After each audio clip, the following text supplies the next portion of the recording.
Notre dernier entretien de formation spirituelle concernait le renoncement.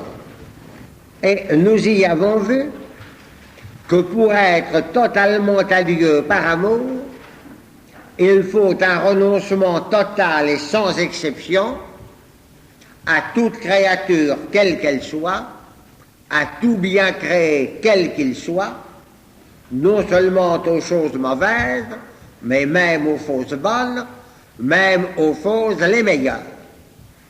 J'ai précisé ensuite que renoncement ne veut pas dire forcément non-possession et non-usage, mais veut dire détachement, et que par conséquent, il est possible de posséder des biens créés et d'en user, à condition d'en être totalement détaché, ce qui suppose qu'on ne les possède et qu'on en use que selon les exigences de la charité, et qu'on soit prêt à en être totalement privé, si telle se manifestait la volonté de Dieu. Je vous ai encore précisé que le renoncement total à toutes les créatures ne veut pas forcément dire, ne veut en aucun cas dire, ne plus les aimer. Car le renoncement n'est qu'un moyen pour parvenir à être totalement à Dieu par amour. Et on ne peut pas être totalement à Dieu par amour sans aimer toutes les créatures de l'amour même dont Dieu les aime, qui est l'amour qui les fait être ce qu'elles sont, qui fonde leur véritable réalité, qui veut leur vrai bien, ce qui est donc les aimer vraiment pour elles-mêmes. Il s'agit maintenant de voir les moyens pour parvenir à ce renoncement total. Eh bien, je viens de vous rappeler que le renoncement ne comporte pas forcément non-possession et non-usage, mais nous ne pouvons pas être certains d'avoir totalement renoncé aux créatures et aux biens créés tant que nous n'avons pas fait l'épreuve d'en être effectivement privés. Tant que nous n'avons pas fait cette épreuve, nous ne sommes pas sûrs d'avoir vraiment renoncé. Donc, pour parvenir au renoncement total, il faut l'épreuve de privations effectives. C'est la voie de la mortification et de la pénitence. Certains vous diront qu'elles ne conviennent plus aux chrétiens d'aujourd'hui, qu'elles ne sont pas nécessaires, qu'elles ne sont pas essentielles au christianisme. Cela est faux. Le Nouveau Testament, l'enseignement constant de l'Église et l'enseignement constant des saints ont toujours affirmé la nécessité de la mortification et de la pénitence, et elles ont encore été rappelées récemment par Jean 23 et Paul VI. C'est donc quelque chose d'essentiel et d'indispensable au christianisme. Dans cette voie, il y a deux étapes. La première étape, qui est indispensable et qu'on ne peut pas supprimer et dont on ne peut pas se passer, n'est tout de même qu'une première étape. C'est celle de privation dont nous prenons nous-mêmes l'initiative. C'est cela qu'on appelle plus couramment la mortification. Comment choisir nos mortifications? On ne peut pas le dire de manière générale. Ça doit être adapté pour chacun à son cas particulier. Et je vous dirai, en cours de seconde année, qu'il est indispensable pour avancer vers la perfection chrétienne de ne pas s'en rapporter à notre propre jugement, mais d'avoir un guide spirituel bien choisi. Mais s'il y a un domaine où un guide spirituel est indispensable, c'est bien celui du choix des mortifications. Car si nous voulons les choisir nous-mêmes, nous risquons de les très mal choisir. D'abord, dans la plupart des cas, nous risquons de ne pas nous mortifier suffisamment, parce que nous avons peur de la mortification, parce que nous la redoutons, parce que nous manquons de courage et de générosité. Mais on pourrait aussi risquer, dans d'autres cas, de se mortifier, par exemple sous l'influence de l'orgueil, pour être fier de soi-même, d'une manière exagérée, excessive, nocive, ou qui ne conviendrait pas. De plus, comme nous nous connaissons mal nous-mêmes, nous savons très mal à quoi nous sommes le plus attachés, et alors nous risquons de mal choisir nos mortifications. Donc, il faut les choisir en soumettant notre jugement propre à l'avis d'un guide spirituel bien choisi, vis-à-vis duquel il faut être docile. Et si l'on voulait faire des mortifications de manière contraire à l'avis du guide spirituel, il y aurait évidemment là une attitude d'orgueil et de volonté propre qui ne conviendrait pas. Donc le choix des mortifications est adapté à chacun. On peut tout de même donner certaines indications générales qui éclaireront dans ce choix, et certaines de ces indications, comme vous allez le voir, ont été données par Jésus-Christ lui-même dans l'Évangile. Une première indication qui est fondamentale, c'est qu'une mortification dont on tirerait de l'orgueil serait une très mauvaise mortification. Si on se mortifiait pour pouvoir se dire « je suis tout de même quelqu'un de très avancé en perfection pour être capable de me mortifier de la sorte », on peut être sûr que ce serait une très mauvaise mortification. Et c'est pourquoi, en général, les petites mortifications de tous les instants sont meilleures que les grandes mortifications spectaculaires dont on risquerait davantage de tirer de l'orgueil. Donc, un signe capital de la bonne mortification, c'est de développer l'humilité. C'est de nous humilier. Si elle développait l'orgueil, elle serait très mauvaise. Et justement là, ce sera un signe, comme je vous le disais tout à l'heure, d'être docile vis-à-vis du guide spirituel et de ne pas suivre son jugement propre.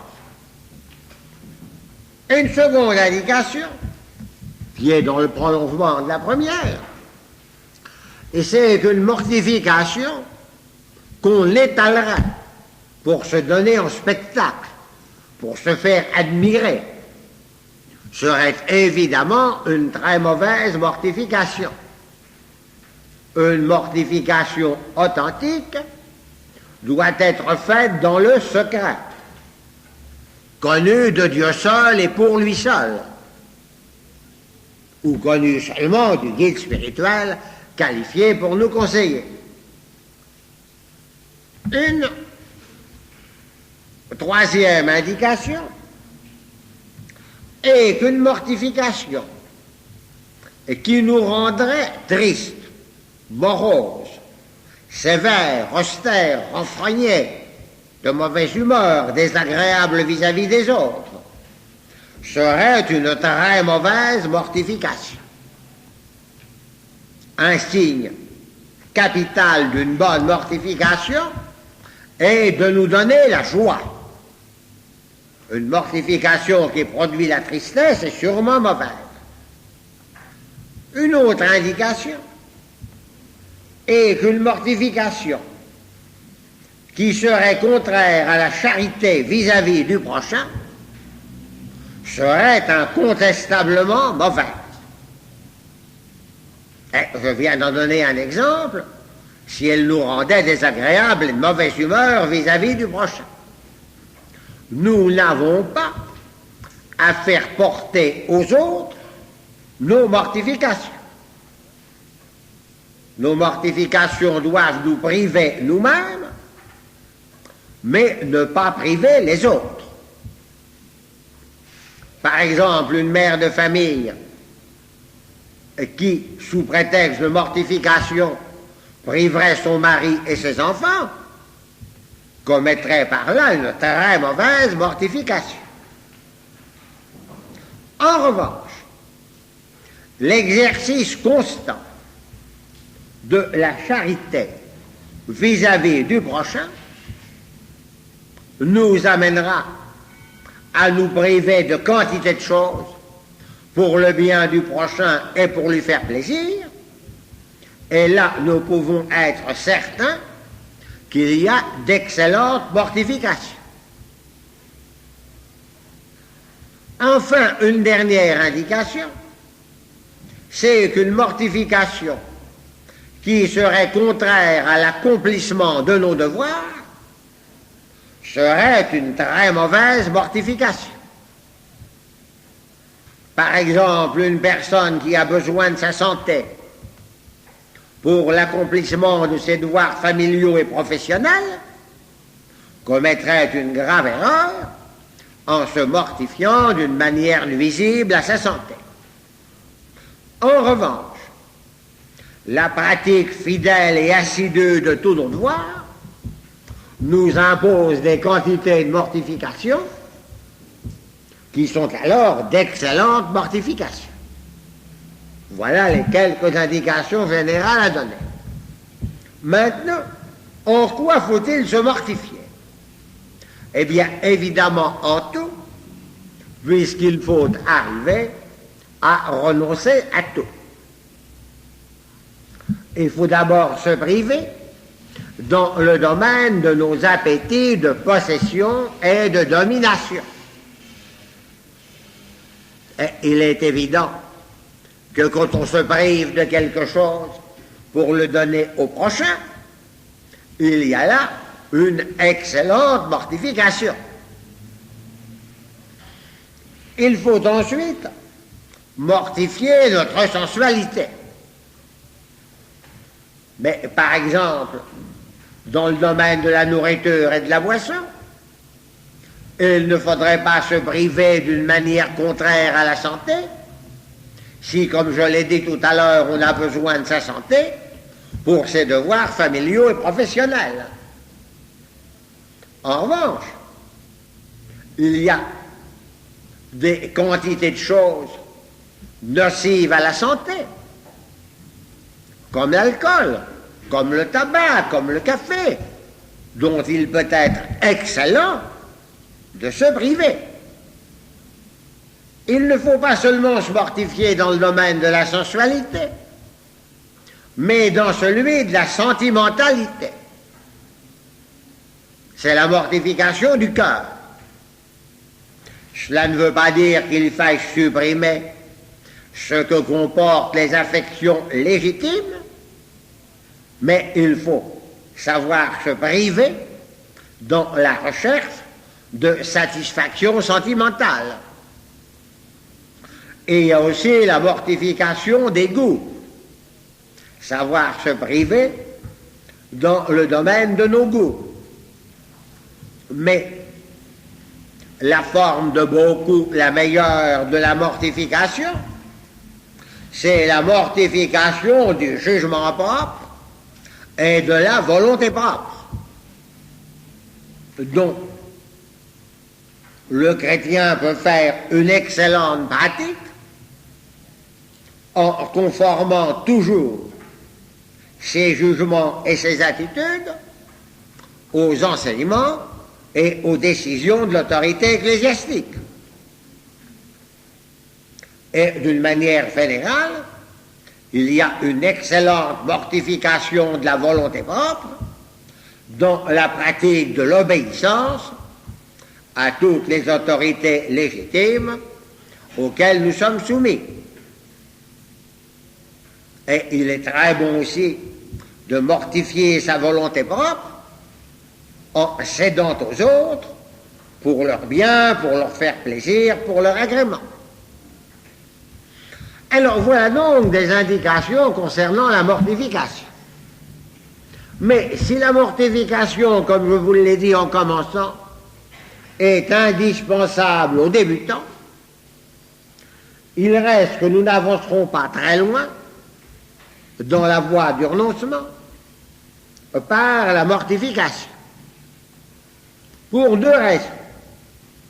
La première est que, comme c'est nous qui avons là l'initiative de nos privations, nous risquons toujours d'en tirer un peu d'orgueil, d'y mettre un peu de satisfaction en nous-mêmes.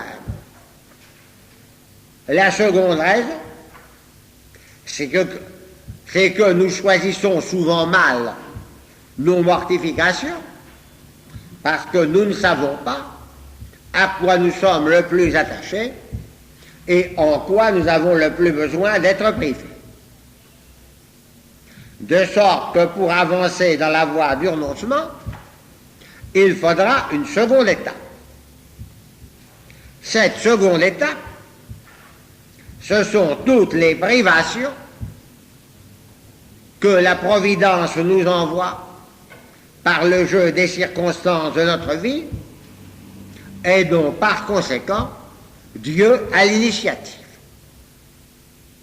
Et alors là, il ne suffit pas de subir avec résignation, il faut offrir par amour tout ce qui nous arrive ainsi de privation par l'initiative divine. Par cette voie-là, on avancera davantage. Parce que d'abord, nous ne risquerons pas d'en tirer de l'orgueil, puisque ce n'est pas nous qui en avons eu l'initiative. Et ensuite, parce que Dieu, qui sait à quoi nous sommes le plus attachés, saura choisir nos privations de la manière qui nous convient le plus et qui est la meilleure pour nous. Mais là, il y a un grand écart. Lorsque Dieu nous envoie une épreuve, en général, nous disons à Dieu, « Oh mon Dieu, je suis prêt à accepter n'importe quelle autre épreuve que celle-là, mais surtout pas celle-là. Celle-là n'est pas faite pour moi, elle dépasse mes forces. » Eh bien, il y a là une très grave erreur, car Dieu sait mieux que nous ce dont nous avons besoin, et par conséquent, nous pouvons être certains que les épreuves qu'il nous envoie sont bien choisies pour nous. Et d'autre part, elles ne dépassent jamais nos forces, car Dieu n'envoie jamais une épreuve sans donner des grâces suffisantes pour la porter. Oh, nous n'avons aucune grâce pour porter les épreuves futures que nous redoutons dans notre imagination. Il y a des gens qui passent leur temps à se tourmenter des épreuves futures qui pourraient leur arriver. Ça, il n'y a aucune grâce pour ça. Mais l'épreuve actuelle dans laquelle nous sommes actuellement, nous avons toujours la grâce qu'il faut pour la supporter. Et il y a à ce point de vue, dans la vie de je ne sais plus quel ça, j'ai un trou de mémoire pour vous dire lequel c'est, une histoire qui est très parlante à ce point de vue. Dieu avait envoyé à ce saint une épreuve Et il avait dit à Dieu, comme je viens de vous l'indiquer, « Oh mon Dieu, je suis prêt à porter n'importe quelle autre épreuve, mais pas celle-là. Celle-là, je ne peux pas la porter. » Alors, pendant son sommeil, dans un rêve, Jésus-Christ lui est apparu. Et lui a dit, « Je vais t'emmener dans un grand terrain où il y a des quantités de pierres. Chacune de ces pierres représente une épreuve, mais tu ne sauras pas laquelle. Et tu vas essayer de porter toutes ces pierres et tu choisiras celle que tu peux porter le plus facilement. » Alors il a essayé toutes les pierres, puis il en a choisi une, en disant, c'est celle-là que je peux porter le plus facilement. Et à ce moment-là, Jésus-Christ lui a dit, eh bien, ce que tu viens de choisir, c'est précisément l'épreuve que tu as à porter actuellement et dont tu prétendais qu'elle t'est insupportable et que tu préférerais n'importe quelle autre. Eh bien, voyez-vous, cette histoire est extrêmement parlante pour avoir une attitude d'acceptation et d'offrande par amour de toutes les privations que la Providence nous envoie par le jeu des circonstances de notre vie. Voilà ce que j'avais à vous dire aujourd'hui pour votre formation spirituelle. Alors, j'ai aujourd'hui à vous faire le cours sur les esprits purs que le vocabulaire chrétien appelle les anges. Mais ce mot d'ange vient de la Bible et leur nom en philosophie, ce sont les esprits purs. Et bien entendu, vous n'aurez pas à vous traiter maintenant, où nous sommes en première année, c'est-à-dire en philosophie, ce que la révélation nous apprend des anges, comme par exemple leur élévation à l'ordre surnaturel et le péché des démons. Cela vous sera traité en 3e année dans le cours de théologie. Ce que j'ai à vous traiter maintenant, pour cette première année, c'est ce que la philosophie peut nous dire par le moyen de la raison humaine concernant les esprits purs. Alors voici comment le problème se pose. Nous connaissons par notre expérience les créatures matérielles et parmi elles, il y a, comme nous le verrons samedi prochain, une créature, l'homme, qui est à la fois matérielle et spirituelle. Alors, il y a donc des créatures purement matérielles, il y a la créature à la fois matérielle et spirituelle qui est l'homme. Y a-t-il aussi des créatures purement spirituelles? Voilà le problème. Nous savons déjà, par les cours de mai et de juin, qu'il existe un être purement spirituel, c'est Dieu. Mais Dieu est-il le seul être purement spirituel? Ou y a-t-il, en dehors de Dieu, des créatures purement spirituelles? Des créatures, c'est-à-dire des êtres limités,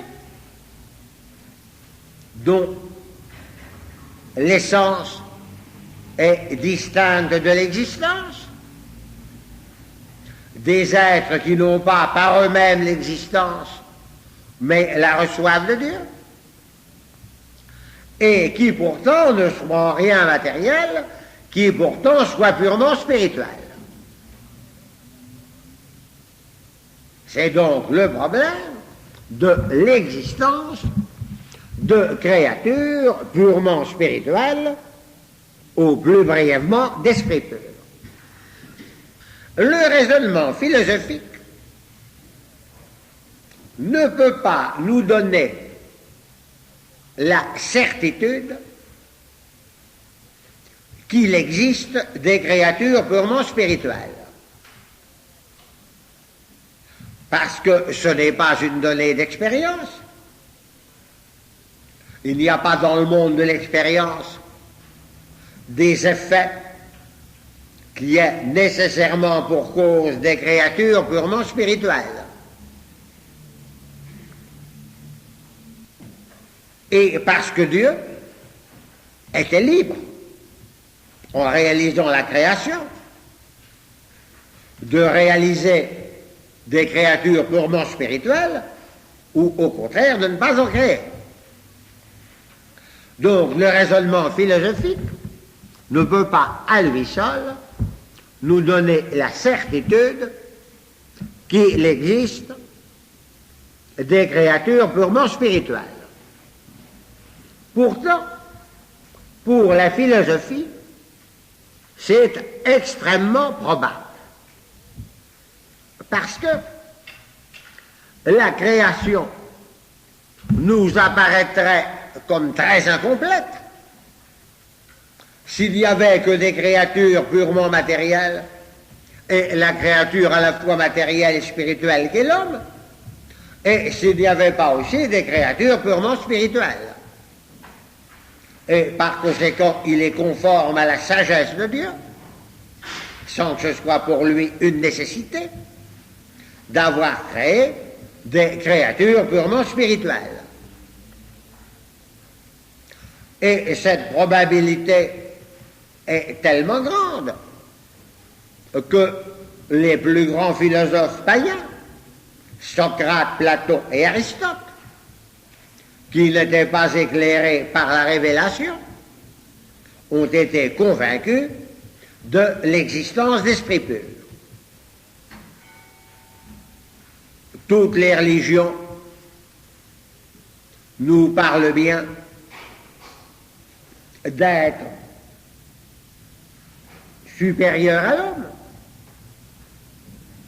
mais quand il s'agit des religions païennes et polythéistes, ces êtres supérieurs à l'homme sont plus ou moins confondus avec des dieux de second ordre, et par conséquent, nous ne pouvons pas tirer de là de grandes conclusions valables. Alors, pour avoir la certitude de l'existence de créatures purement spirituelles, on est obligé de faire appel à la révélation. Et la révélation, elle, nous donne cette certitude. Car la Bible nous parle souvent d'êtres supérieurs à l'homme, auxquels elle donne différents noms, mais dont le nom principal, c'est les anges. Certes, la Bible ne précise pas qu'il s'agit de créatures purement spirituelles, mais du moment qu'il s'agit d'êtres supérieurs à l'homme, ayant des pouvoirs supérieurs aux siens, ce sont forcément des êtres purement spirituels. En ce qui concerne l'Ancien Testament, les textes qui nous en parlent peuvent soulever des difficultés d'interprétation qui ont provoqué des discussions de la part des exégètes. Mais nous avons heureusement le Nouveau Testament où Jésus-Christ nous parle des anges et affirme leur existence dans des textes parfaitement précis et explicites. Par conséquent, la foi chrétienne, comme cela d'ailleurs a été précisé par plusieurs conciles et plusieurs papes, oblige à affirmer l'existence des anges. Qu'est-ce qui a amené certains chrétiens contemporains à mettre en doute cette existence? C'est que ces chrétiens contemporains sont victimes de l'iconographie. Ils se représentent les anges comme de gros bébés joufflus avec des petites ailes dans le dos, et les démons comme des espèces d'animaux tout noirs avec des cornes, une queue et des pieds fourchus. Alors évidemment, si c'est cela qu'on entend par les anges et les démons, il s'agirait de quelque chose de purement mythique et il faudrait nier leur existence. Mais à partir du moment où l'on sait que ce que la foi chrétienne appelle les anges, ce sont les créatures purement spirituelles, alors là, il est tout à fait logique, selon la saine raison, pour les raisons que je viens de vous dire, d'être convaincu de leur existence. Et par conséquent, les contestations de la foi à ce sujet sont absolument déraisonnables. Mais il faut évidemment savoir se dégager de l'iconographie. Non pas pour rejeter les représentations sensibles. On a besoin d'user de représentations sensibles. Mais pour ne pas être prisonnier de ces représentations sensibles. Il faut savoir que ce ne sont que des images. Et les prendre pour ce qu'elles sont, c'est-à-dire pour des images.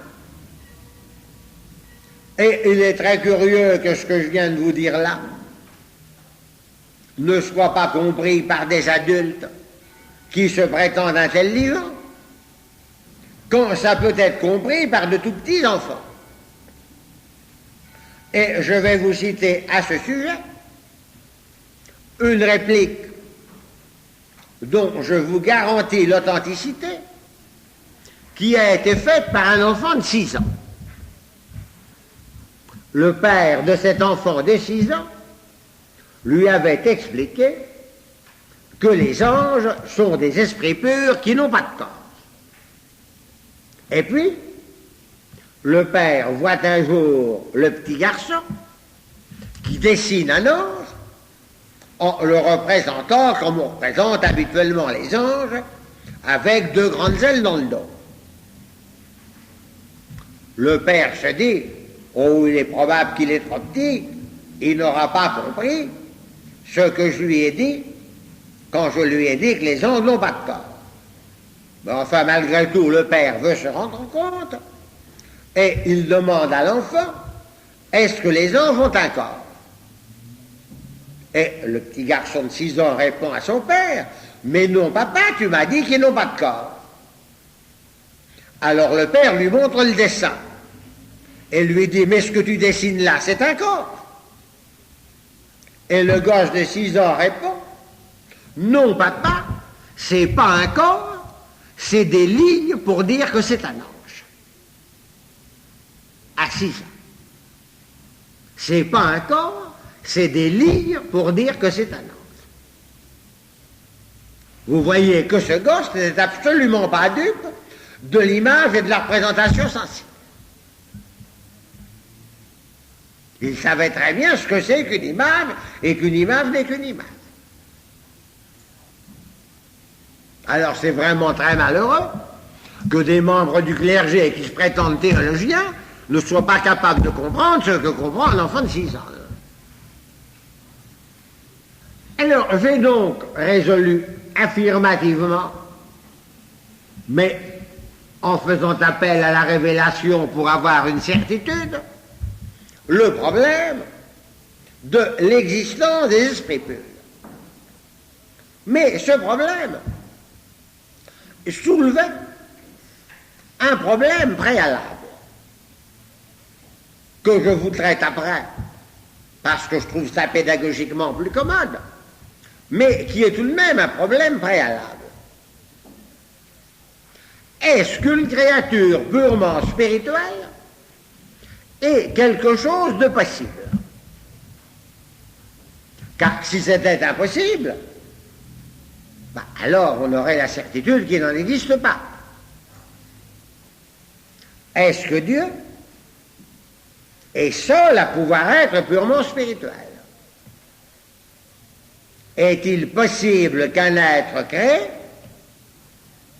qui n'a pas par lui-même l'existence, qui la reçoit de Dieu, dont l'essence est distincte de l'existence, qui est limité, soit purement spirituel?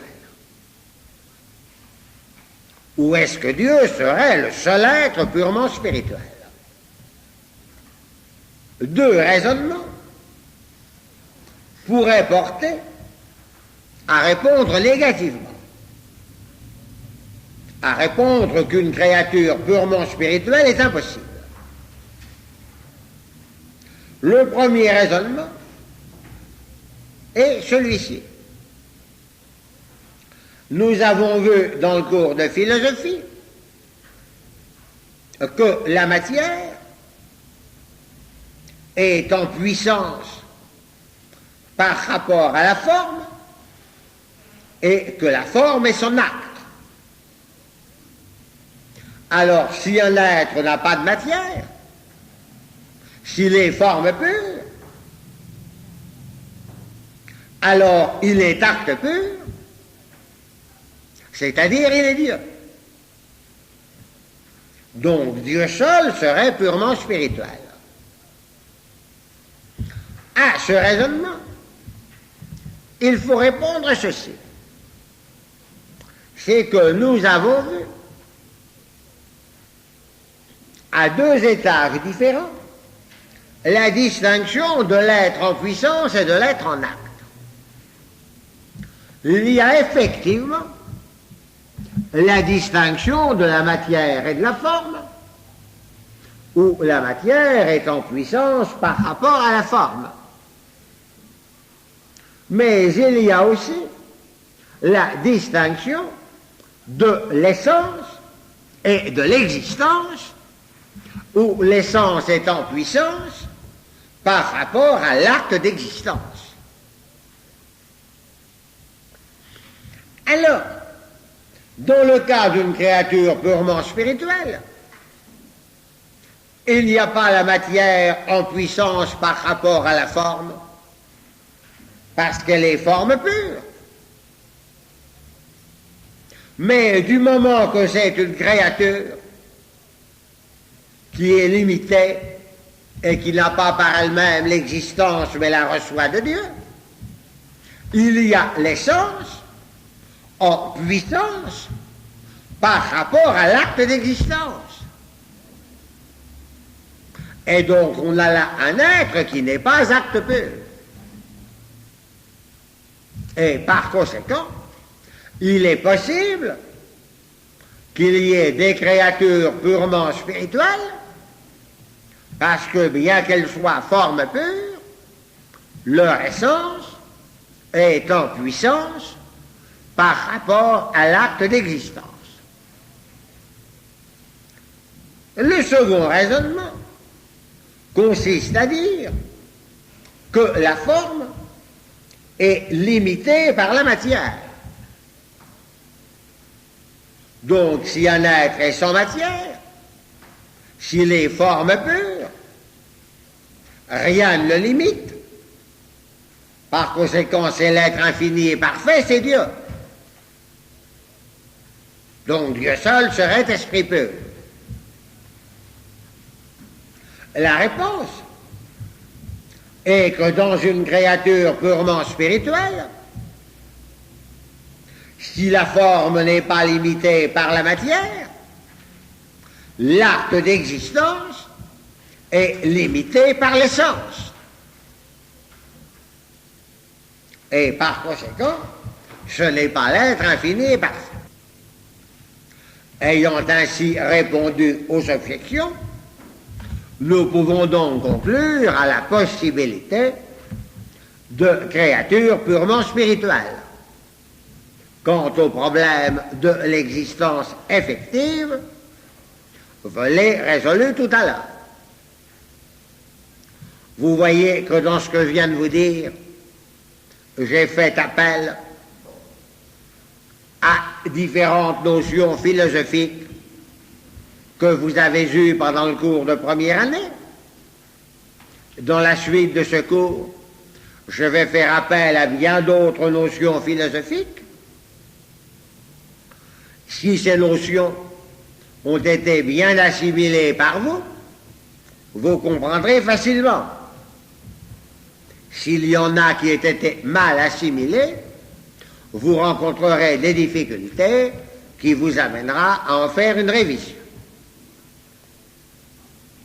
Alors, passons maintenant à l'examen de la nature des esprits purs. Et nous avons vu que si chez les êtres corporels, il y a multiplicité d'individus de même espèce, cela vient de la matière. Cela vient de ce que, tout en ayant la même nature, ils sont faits de portions de matière différentes. C'est la matière qui est la source de l'individualité. Chez les esprits purs, il n'y a pas de matière. Donc, il ne peut pas y avoir de multiplicité des individus de même espèce. Rien ne pourrait les distinguer l'un de l'autre. Et par conséquent, il faut affirmer que chaque ange est seul de son espèce, constitue à lui tout seul une espèce, et que deux anges différents sont de deux natures différentes ou de deux espèces différentes. Qu'il y a donc autant d'espèces d'anges qu'il y a d'anges. Alors donc, quand nous disons les anges, nous ne disons pas une espèce comme quand on dit les hommes, mais une multitude d'espèces et autant d'espèces d'anges qu'il y a d'anges. Donc deux anges différents sont de deux natures différentes. Alors, qu'est-ce qui va constituer la nature d'un ange? Eh bien, puisqu'ils n'ont pas de corps, ils n'ont pas d'organes d'essence, donc ils n'ont pas de sensibilité. Par conséquent, les anges sont des intelligences pures et des volontés pures. Ce sont des créatures purement intellectuelles et volontaires. Alors, ce qui constitue la nature d'un ange,